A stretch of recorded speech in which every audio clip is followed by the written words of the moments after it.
Hi friends, Lalitha సహస్రనామాల్లో 24వ శ్లోకం చెబుతున్నాను. ఈ శ్లోకం కనుక మీకు నచ్చినట్లయితే లైక్ చేయండి, షేర్ చేయండి, ఓం శ్రీ మాత్రే నమః అని కామెంట్ చేయండి. మరిన్ని నోటిఫికేషన్స్ గురించి మా ఛానల్ని సబ్స్క్రైబ్ చేయండి.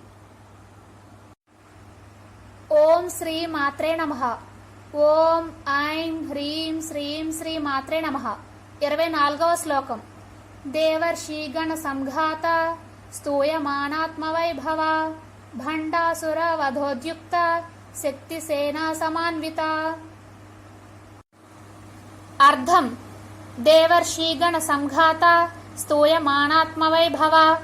దేవతలు, ఋషులు మరియు గణదేవతల యొక్క సముదాయము చేత స్తోత్రము చేయబడుచున్నది. పూజింపదగిన అన్ని గుణాలు కలిగినది. భండాసుర వధోద్యుక్త శక్తి సేనా సమాన్విత. భండు అను రాక్షసుని సంహరించు విషయములో ప్రయత్నము చేయు స్త్రీ దేవతల సేనలతో కలిసియున్నది.